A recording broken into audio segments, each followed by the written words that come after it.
주가의 향방을 알 수 있는 힌트, 기업에게 직접 듣는 IR 정보, 노다지 IR 노트에 있습니다. 고정 댓글을 타고 오세요. 중국 얘기 나왔으니까 중국 차 좀 여쭤봐야겠다. 물론 이제 많은 분들이 또 불편해하실 수도 있을 텐데. 뭐 BYD 들어오는데요, 뭐. 언제부터 판매가 시작된대요? 제가 듣기로는 1월. 25년 1월이요? 네, 1월부터 전 시장 6개 문을 열고 일단은 뭐 시작은 마곡에 하나 열릴 거예요. 서울시 그 강서구 마곡에 하나 열릴 거고 이제 시작할 거예요. 그래서 어디 뭐 전시장 어디를 뭐 부동산에 임대했네, 또 했어요. AS망도 네. 열어놨네, AS 기사도 충원하네, 이런 게 하나 둘씩 이제 보도가 되더라고요. 그럼요. 와, 작심하고 진짜. 들어오는 거예요. 작심하고. 여기서 작심이라는 게 어떤 개념이냐면 네네네. 한국에 들어와서 간 좀 볼까 이런 개념이 아니에요. 한국에서 아예 뿌리 잡겠다라고 하고 들어오는 거예요. 그러니까 잘 되든 안 되든 안 되면 잘 되게 끝까지 가겠다라고 들어오는 거예요. 일단 그러면은 무슨 세단, SUV, 해치백 6개 모델의 상표를 국내 출원했다라고 하더라고요. 상표권 같은 뭐 것들. C도 있고 뭐 아토3도 있고 뭐 여러 개 있죠. 소장님이 보시기에 가장 기대되는 모델, 혹은 이제 국내 업체 입장에서 가장 염려되는 모델은 어떤 거 꼽을 수 있을까요? 저가 모델일 거예요. 저가 모델. 네, 아토3라고 하는 저가 모델인데 왜냐하면 아주 가격이 싸다라는 인식이 형성이 되면 네. 관심을 가지게 될 거예요. 그러니까 전기 자동차를 접근하는 사람들의 가장 큰 관심사는 여전히 경제성이에요. 네. 그다음에 경제성에서는 두 가지가 있겠죠. 하나는 효율, 하나는 구매 가격. 근데 효율은 본인이 직접 타면서 느끼는 거고 네. 가장 손쉽게 경제성을 느끼는 건 구매 가격이에요. 그렇죠. 여기에서 무언가 국산차 대비 상당한 장점이 있다면 바라보게 될 거예요.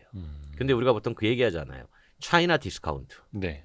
차이나 디스카운트가 있음에도 불구하고 가격이 싸면 사겠냐. 그럼 대체 얼마나 싸면 사겠냐. 라고 이거를 이제 어떤 그 리서치 업체가 네. 해봤더니 보통 한 500에서 1000만 원. 차 네. 가격이요? 네, 국산차 대비 500에서 1000만 원 정도 싸면 내가 관심을 갖겠다. 상대적으로 그 정도 싸면. 그렇죠. 근데 이거를 또 역으로 계산해봐요. 그러면 아토3가 중국에서 판매되는 가격과 만약에 중국에서 한국에다가 주는 가격이 있을 거 아니에요. 네. 한국 수입사에다가. 그렇죠. 그러면 중국에서 우리는 자동차 FTA가 안 돼 있기 때문에 예. 관세 물고 개별 소비세 교육세 내고 개별 소비세 물고 다 하면 한 20% 올라가요. 그 원가예요, 원가. 네네네. 그러면 수입사도 마진이 있어야죠. 있어야 되죠. 판매사도 마진 네. 있어야 되죠. 네. 그럼 20% 보거든요. 그럼 40% 올라가는 거예요. 네. 그 40%만 올라가도 500에서 1000 갭은 무너지는 거예요. 그러면은 관심을 가질까? 가격 경쟁력이 이제 중국차 입장에서는 그렇죠. 없다는 거. 가격 경쟁력은 크게 기대할 게 없겠구나. 분명히 그들도 이런 계산을 할 거예요. 네. 그런데 그럼에도 불구하고 작심한다는 건 어떤 의미냐면 와서 제품을 보세요. 예. 이 제품을 보시면 한국 소비자들이 생각하는 것처럼 중국의 특히 BYD의 전기차가 상당히 괜찮다라는 걸 알게 될 거예요. 그러니까 가격으로 승부하는 게 아니라 품질로 승부하겠다. 제품력으로 승부하겠다는 거죠. 알게 될 거예요. 네네네. 알게 되면 그때 가서는 꽤 반향이 있을 겁니다. 라고 여기는 것 같아요. 그러면은 이제 우리는 당연히 무슨 뭐 1000만 원대 전기차 들어온다. 저게 가장 그건 파괴력이 좀 있을 불가능해요. 것이다라고 했는데 세금 붙고 마진 붙고 하면 네. 그것도 한 2천 몇백만 원 된다 이거네요. 1000만 원에 중국이 준다? 네. 여기다가? 그러면 수입사 중국에 수출하는 회사가 이익이 안 남는데? 물론 뭐 이익을 안 받고도 넘길 수는 있겠죠. 전략적으로 생각하면. 그러니까 중국 현지에서는 우리나라 돈으로 1000만 원대가 가능하지만 네. 물 건너오는 거는 쉽지 않다. 그렇죠. 그리고 이제 만약에 이런 생각도 해요. 그러면 타격을 누가 제일 많이 받겠습니까? 당연히 저가 모델이나 국산차 뭐, 예. 현대차 기아가 많이 받겠죠. 대중성 있는 브랜드. 뭐 EV3나 예. 아니면은 뭐 캐스퍼나 이런 차들이 받겠죠. 그러면 이걸 방어하기 위해서 현대차와 기아는 쓸 수 있는 전략이 만약에 진짜 싸다. 네. 그러면 같이 총알 싸움해야 돼요. 치킨 게임 하듯이요? 그렇죠. 가격 막 내리면서. 네. 오, 그래요. 할 수 있어요. 근데 그러면 결국 최후의 승자는 네. 누가 피를 많이 흘리면서 쓰러질까? 거의 상처뿐인 영광 아닙니까, 그럼? 상처뿐인 영광인데 그랬을 때는 BYD가 더 취약해요. 그래요? 네, 왜냐하면 딜러 판매사라는 곳이 네. 무너지게 돼요. 못 견디는. 예. 판매에서도 수익을 내야 되는. 당연하죠. 그러니까 BYD가 중국에서는 잘 팔고 있지만 비슷한 가격 전략으로 물 건너 왔을 때는 쉽지 않다라는 거고.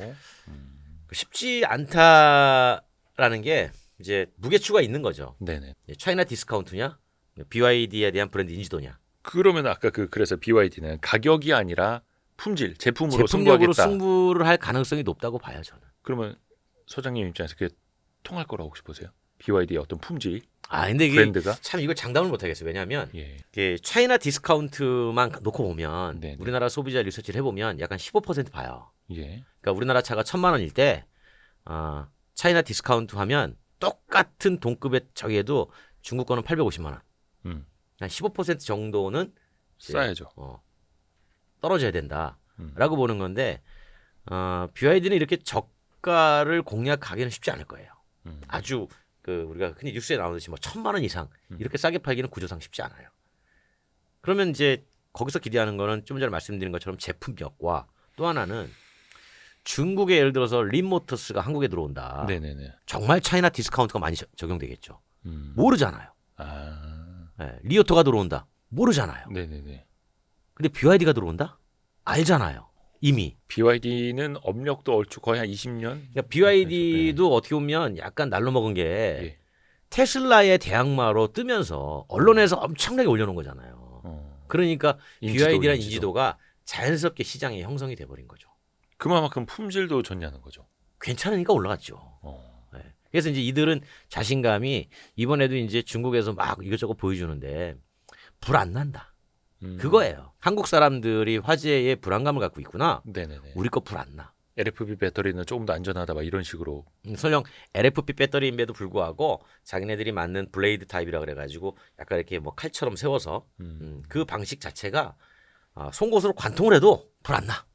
뭐 그런 막 보여주고 그랬어요. 그래요? 이번에 한국 언론에다가. 하기사 또 이제 많은 사람들이 중국 차라고 하면 이제 막연한 불안감도 있을 그렇죠, 거고 그렇죠, 좀 그렇죠. 반감도 가지실 텐데. 네. 그 불안감을 어떻게 없앨까를 고민한 게 이제 우리 배터리는 불 안 납니다. 그리고 직접 경험해 보시면 아주 제품이 괜찮습니다. 그 실이라고 하네. 그게 한 4-5천만 원 정도. 중형 세단인데. 중형 세단. 네. 뭐 가봐야죠. 그럼 예를 들어서 그게 3천만 원에 들어오면은 살 법한데 야 저걸 어떻게 4-5천만 원 주고 사냐 또 이러실 수도 있겠고. 뭐 그럴 수 있겠죠. 그러니까 이제 각자의 판단에 따라 맡기는 거겠죠. 근데 일단은 작정하고 들어온다라는 거. 예, 작심하고 들어온다는 거. 그 얘기는 조금 무서운 이야기예요. 작심하고 들어온다는 얘기는 한국 시장에 한번 발을 디디면 쉽게 포기하지 않겠다 이 얘기입니다. 해외 다른 시장에서도 그래요? BYD는? 약간 그런 경향이 있죠. 일본도 들어갔는데 예. 일본에서도 꽤 잘 되고 있어요, 나름. 제가 그 얘기 많이 하거든요. 일본 사람이 중국을 더 싫어할까, 한국이 더 싫어할까. 예전에 어느가 조사해 봤더니 일본이 더 싫어하더라고요. 그러니까 일본이 반중 감정이 좀 심하죠. 네, 그러니까 반중 감정이 심한데도 불구하고 BYD가 들어갔더니 팔려요? 현대차보다 많이 팔았어요. 이건 뭐지? 그래서 이제 분석을 해보니까 현대차는 온라인으로 팔았고 여기는 철저하게 대리점 체제로 간 거예요. 일본이 여전히 예. 그 온라인 판매가 잘 안 되는 나라 중에 하나예요. 그냥 전통적인 방식으로. 지금도 도장 찍잖아요. 예. 그렇죠. 그래서 여기는 페이스 투 페이스가 되는구나. 아날로그로. 그래서 그렇게 이제 팔아가지고 현대차보다 많이 팔았는데 어쨌든 가격 차이는 400만 원 정도 났거든요. 그 페이스 투 페이스가 400만 원을 상쇄할 만큼의 메리트가 있었던 거냐 아니면 네. 페이스 투 페이스가 상당히 좋은 방식인데 하필이면 네. 제품도 일본 사람들이 생각할 때 현대차에 비해서 괜찮네 라고 판단한 거냐 이 두 가지가 복합적인 거냐 그걸 봤더니 두 가지가 복합적인 걸로 이제 해석들을 하는 거죠. 그래서 일본에서도 BYD의 반응이 나쁘지 않은 거고 근데 이제 문제는 우리 시장에 25년부터 들어오는 게 BYD 하나겠느냐라는 거죠. 뭐 그건 아니에요. 린, 샤오미 등등 많지 않습니까? 중국의 지리 자동차는 이미 들어와 있는 거랑 마찬가지예요. 지리 자동차가 벤츠의 대주주 아닌가요? 벤츠의 대주주고 네. 그다음에 우리나라 르노의 2대주주이기도 해요. 그리고 최근에 KGM이 예. 중국의 체리 자동차하고 예. 손을 잡았어요. 이 얘기는 뭐냐면 KGM이 제품 라인업이 부족하잖아요. 예. SUV밖에 없고 네. 세단도 없고 그러면 KGM 입장에서는 저 부족한 라인업을 채우기 위해서 직접 평택 공장에서 제품을 개발하고 할 필요가 있을까요? 그냥 외국이랑 그 라인업을 손잡고 체리 들여오는. 자동차랑 잡은 게 플랫폼 제휴인데 그 네. 플랫폼이라는 게 체리의 2세대 플랫폼이거든요. 그 무슨 얘기냐면 앞으로 체리의 샤시, 언더바디 뼈대를 다 가져다가 네. 쌍용이 바디 붙여가지고 네. 우리 브랜드로 팔겠다. 결국은 그 체리 거예요. 그러면은 설비 투자가 조금 더 세이브가 되니까. 그렇죠. 체리가 우리나라에서는 꽤 유명해요. 옛날에 이제 마티즈 베낀 회사로 아주 유명합니다. 아, 마티즈를 중국에서 베낀 회사. 그래, 체리 QQ라고. 제가 저기 중국 가서 그 담당을 우연히 만난 적이 있어요. 네네네. 그랬더니 니네 왜 베꼈어? 그랬더니 그때 정말 웃겼던 게 우리 대놓고 베꼈어. 아, 대놓고 말해요. 그렇게 네. 또. 어떻게 보면 이제 사실상 자동차 산업 초반에는 또 그렇게들 시작을 하잖아요. 우리나라도 현대차 옛날에 뭐 미쓰비시 것도 많이 이제 그렇죠. 이렇게 카피는 뭐 같이 제휴를 했던 거죠. 그래서 이제 그런 거 보면 체리도 한국에 들어와서 KGM의 세일즈 네트워크를 통해 가지고 판매될 가능성이 상당히 높은 거죠. 그러면 이제 또 줄줄이 들어올 수 있고 이미 들어와 있는 거나 마찬가지고. 버스는 뭐 많이 들어와 있으니까. 그렇죠. 네. 이게 그래서 이제 서서히 이거를 두고만 볼 것인가. 이제 안방 시장을 내줘야 되는데 어느 정도는. 그래서 미국이나 유럽도 중국차에 대해서 어느 정도 관세 장벽을 세우지 않습니까? 더 높인다고 하고. 네. 우리도 그 중국차에 대한 관세 장벽이 가능할까요? 가능은 하죠. 네. 네, 가능은 한데 네. 우리가 이제 일반적으로 보편 관세와 표적 관세가 있잖아요. 우리가 세우면 중국은 마찬가지로 세우겠죠. 가만히 있지 않겠죠, 당연히. 네, 그럼 우리 저기 배터리 양극재 어디서 갖고 오죠? 중국에서 대부분 많이 가져오죠. 네. 그런 것들에 대해서 또 빗장을 걸겠죠.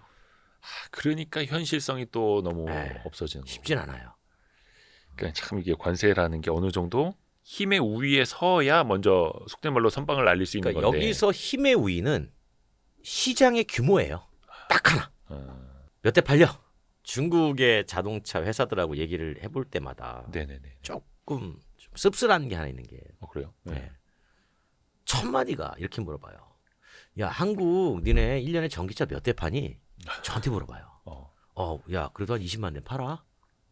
20만 대? 그거 우리 한 달치도 안 되는 것 같은데? 네, 실제로 한 달치도 안 돼요. 뭐 1, 2등 업체 아니고. 네, 그냥 그러니까 중국 전체 여러 업체가 한 달치도 안 돼요. 그러니까 여기서 이제 말이 막히는 거죠. 물론 이제 14억 인구 시장이니까. 네, 물론이죠. 네. 약간 이런 거 비슷한 거네요. 거기 가서 이제 유튜버들 이제 100만 유튜버도 명함도 못 내미는 거랑 비슷한 거네요. 네, 그럼요. 네. 여기 저기 한 500만 유튜버는 돼야 좀 와이스트릿은 존재감도 없어요. 야, 근데 존재감 이게- 있으려면 이제 이거를 이제 중국어로 네. 중국어로 방송을 해야죠. 그래서 이제 시장 규모가 커야 거기에서부터 힘이 나온다. 맞아요. 거고 특히 자동차가 그래요. 규모의 경제가 이제 그러니까 달성이 시장 되는 거죠. 규모가 큰 나라가 미국도 이번에 저도 좀 고민되는 게 시장 규모가 큰 나라가 시장이 힘이잖아요. 네네네. 그러니까 너 우리나라에 장사하려면 여기서 만들어. 왜 자꾸 니네 거기서 만드는 거야? 그러니까 이제 트럼프 2기 집권에서 이제 관세 얘기 자꾸 나오잖아요. 저는 이렇게 봐요. 분명히 우리나라 자동차 관세 건드릴 거예요. 건들 건데 1기 때는 뭘로 방어했냐면 1기 때 한번 우리가 FTA 수정했거든요. 네네네. 뭘로 방어했냐면 그때 논리가 이거였습니다. 한국하고 자동차 FTA를 옛날에 해놓은 거 보니까 너무 불리하게 해놨어. 미국 입장에서. 네, 트럼프가 그때 얘기했거든요. 한국이 미국에 수출 몇 대 하는 거야? 61만 대요. 야, 미국 몇 대 하는 거야? 2만 대요. 이게 말이 돼? 33대, 33이 돼야 되는 거야. 이게 공평한 거야. 이렇게 얘기했어요. 그때 우리 통상 그 교섭본부가 FTA 재개정할 때 맞섰던 논리가 네. 33대 33은 말이 안 되잖아요. 네, 우리로서는. 네. 그래서 아니 우리가 저기 FTA 체결하고 나서 수출 증가율 한번 증가율. 미국이 그때 5천 대 할 때거든요. 그러니까 벌써 2만 대 가지고 미국은 한 300% 증가했고요. 우리는 한 60% 조금 넘습니다. 70몇 프로인가? 그러니 미국이 이익 받네. 이렇게 해서 버틴 거예요. 증가율로. 네. 근데 이제 이번에 또 얘기 나오잖아요. 네. 지금 130대 2예요. 130대 2. 130만 대 대 2만 대. 그러니까 그 개정한 이후로 미국 2만 대 그대로고.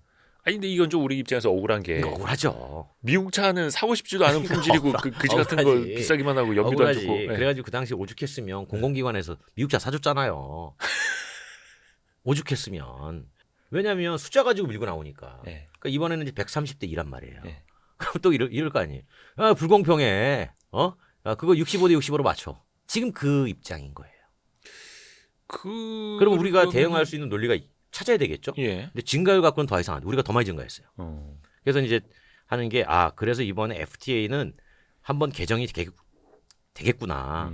다만 우리 협상 전략은 변동폭의 최소화, 네. 관세율을 변동시킬 때 변동폭의 최소화, 그다음에 적용 시점의 최대 유예화.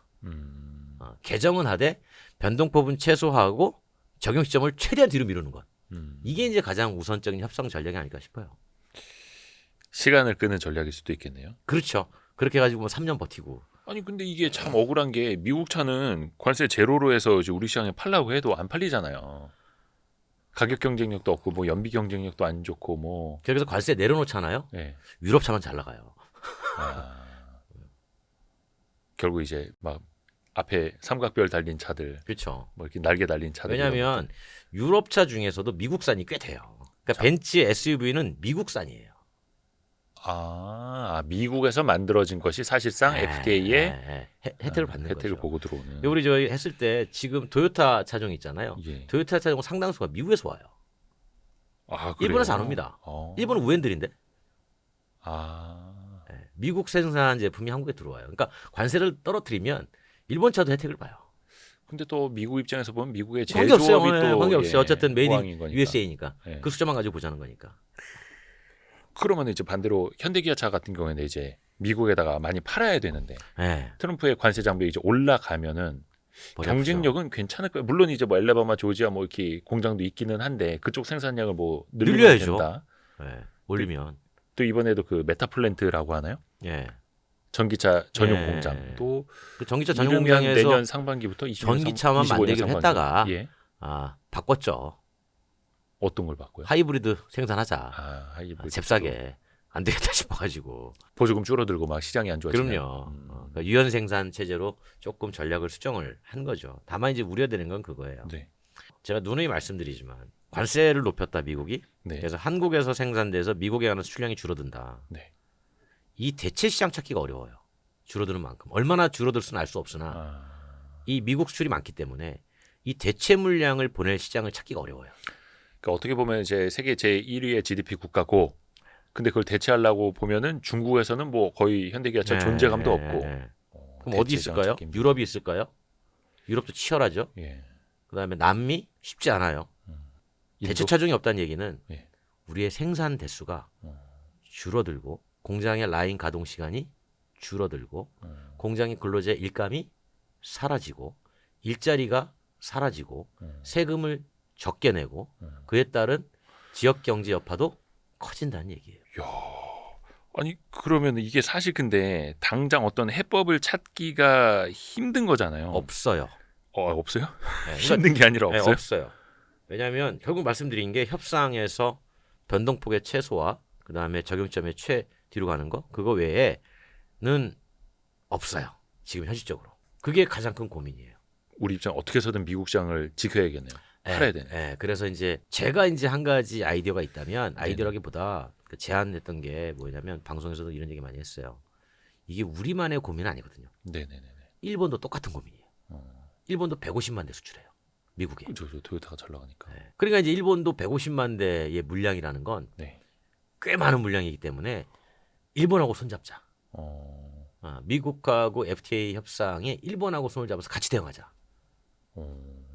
그럼 조금 낫지 않겠냐. 요즘 정의선 회장이 그 토요타 회장하고 좀 친하게 지내던데.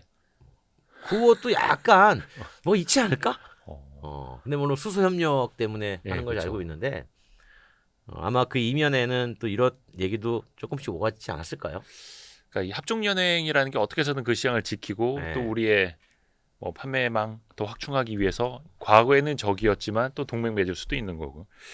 근데 가장 좋은 건 어쨌든 지금의 체제를 건들지 않는 거예요. 근데 어찌 됐든 간에 지금의 체제 안에서 보조금도 받고 어찌어찌 하려고 미국에다 메타플랜트도 짓고 전기차 생산량도 현지에서 늘리고 있는 건데 거기에서도 또 불확실성이 생기고 그렇죠. 거기 시장에 집중하기 위해선 한국에서 만들어서 갖다 파는 것보다 현지 생산을 더 늘려야 하고 그러면 어찌 됐든 간에 한국에서 만들어서 파는 수출은 또 더 위축이 될 수밖에 없고.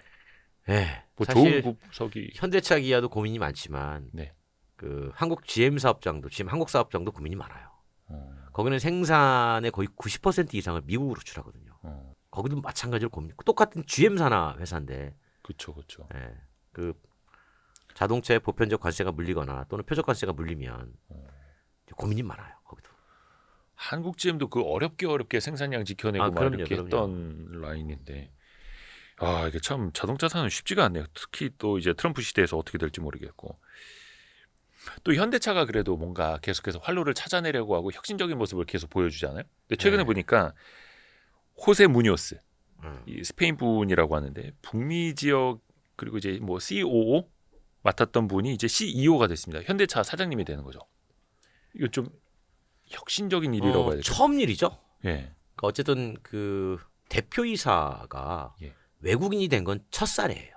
그러니까 북미적 법인장이 아니고 예. 그냥 현대차의 자동차의 사장, 대표이사. 대표이사. 예, 처음이에요. 어. 제가 없었어요. 없었고 처음이고. 근데 그런 생각을 하는 거죠. 글로벌 회사가 됐다고 판단하는구나. 그러니까 지금까지는 우리가 저 이대호 편집장도 경제 하시니까 워낙 잘 알잖아요. 네. 우리가 원산지 개념이라는 게 도입된 게 1800년대 후반이잖아요. 영국에서. 그게 이제 영국 제품이 자꾸 독일이나 다른 제품이 밀리니까 네네네. 이제 프랑스나 밀리니까 이제 원산지라는 개념을 도입해서 영국에서 만든 게 다른 나라에서 만든 것보다 좋습니다. 그렇죠. 그렇죠. 그렇게 시작이 된 거잖아요. 그 뒤로 만들어진 게 브랜드의 원산지 개념이에요. 그렇죠? 네. 어디 공장 브랜드는 한국에서 만들어졌는데 공장은 미국에 있어. 우리는 헷갈려 하거든요. 네. 근데 대부분 브랜드의 원산지 개념이 실제로 제조물의 원산지 개념보다 더 세요. 그렇죠. 예, 그러니까 현대자동차는 그냥 한국 차예요. 아, 도요타 자동차는 일본이고. 일본 차예요. 근데 도요타 자동차의 전체 생산의 절반은 해외에서 만들어요. 예. 현대자동차도 해외에서 많이 만들어요. 네네. 그러니까 이미 생산 체제는 다국적화가 돼 있는 거예요. 그러니까 전 이런 생각을 해봤어요. 아, 이게 한국 차라고 하는 브랜드 원산지 개념을 깨려고 하는구나. 그러니까 한국 차가 아니라 그냥 현대자동차는 세계 곳곳에 있는 자동차입니다. 이런 이미지를 가져가려고 하는구나. 사실 어떻게 보면 국가 이미지가 조금 불안하지 않아요? 기업 입장에서 보면. 그렇죠. 여러 가지 정치적 갈등도 있고. 제가 그 얘기 들었거든요. 며칠 전에 예. 그 사도광산 갈등이 있었잖아요. 한국과 일본 간에. 유네스코 등재. 네. 예. 그 뉴스 나올 때 현대차 회장과 도요타 회장이 만났어요. 네. 근데 그 둘이 만났다는 뉴스가 서로 각 나라에 안 나오기를 원해요. 그러니까 두 회장이 만나서 수소 협력 이야기를 했는데 네. 그게 대외적으로 오히려 많이 알려지지 않았으면 좋겠다. 정치적으로 저렇게 그렇죠. 일본과 첨예한 상황이니 우리가 일본 기업하고 손잡는다라는 게 조금 더 이제 좀 껄끄럽다. 그렇죠. 반대로 또 도요타 입장에서는 저렇게 첨예한 입장인데 한국 기업하고 손잡는 게 뭐 잘하는 거냐 이런 얘기가 나올까 봐. 그러니까 이제 기업 입장에서는 국가 브랜드보다는 이제는 그냥 기업 브랜드 자체. 현대차면 글로벌 현대차, 글로벌 도요타 뭐 이런 식으로 가기 위해서 이제 최고 경영자를 외국인으로 쓴 게 아닌가. 경영 자체도 그렇고 브랜드의 글로벌화도 그렇고. 네, 저는 그렇게 해석을 해요.